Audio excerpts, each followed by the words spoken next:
ધંધુકા શહેરના ગેબીફળી વિસ્તારમાં ખુલ્લી અને જર્જરિત ગટરથી રહીશો પરેશાન। અમદાવાદ જિલ્લાના ધંધુકા શહેરના ગેબી વિસ્તારમાં લાંબા સમયથી ખુલ્લી અને જર્જરિત હાલતમાં પડેલી ગટર સ્થાનિક રહેવાસીઓ માટે માથાનો દુખાવો બની ગઈ છે। ગટરનું ઢાંકણું તૂટેલું અને અનેક જગ્યાએ ખુલ્લું હોવાના કારણે રોજિંદી અવરજવરમાં લોકોને ભારે હાલાકીનો સામનો કરવો પડી રહ્યો છે। ખાસ કરીને વૃદ્ધો, મહિલાઓ અને નાના બાળકો માટે આ સ્થિતિ જોખમી સાબિત થઈ રહી છે।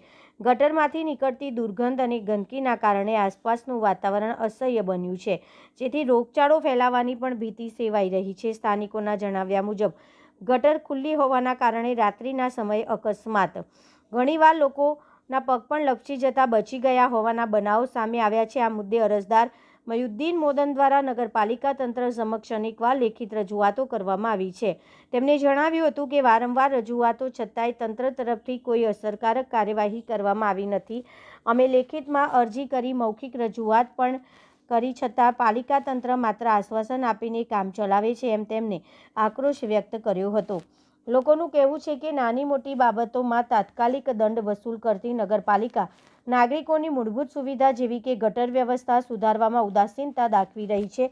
જો સમયસર મરામત કે નવી ગટર વ્યવસ્થા નહીં કરવામાં આવે તો કોઈ મોટી દુર્ઘટના બનવાની શક્યતા નકારી શકાય તેમ નથી।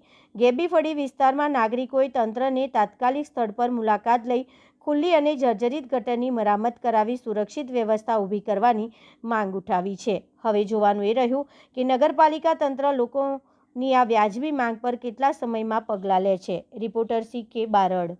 गुलाम मयूद्दीन फूलाभाई मोदन उर्फे बाबाभाई गेबीफળી ધંધુકા। મારો મુદ્દો એ છે કે અમારા મહેલામાં વોર્ડ નંબર 7 ગેબીફળીમાં ગટર ભરાવાનો પ્રશ્ન છે તથા ગટરો તૂટી ગઈ છે તથા ખુલ્લા ઢાંકા છે।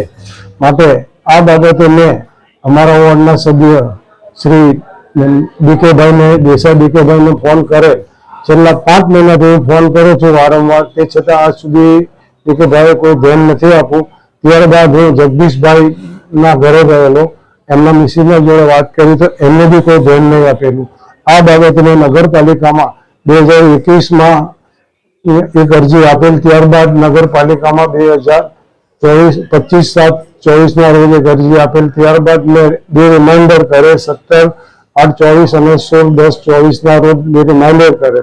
ત્યારબાદ મેં 30/1/25ના રોજ મામલતદાર સાહેબને એક અરજી આપેલ, ત્યારબાદ મેં 14/4/25ના રોજ પ્રાંત સાહેબને એક અરજી લખેલ, ત્યારબાદ મેં કલેક્ટર સાહેબને અરજી આપેલ।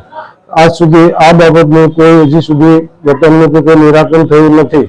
માટે ચોમાસામાં વારંવાર લોકો પડી જાય છે તથા ગટરો ખુલ્લી હોવાના કારણે, ગટરો ઉભરાવાના કારણે આડોશ પાડોશમાં બી ઝઘડા થાય છે।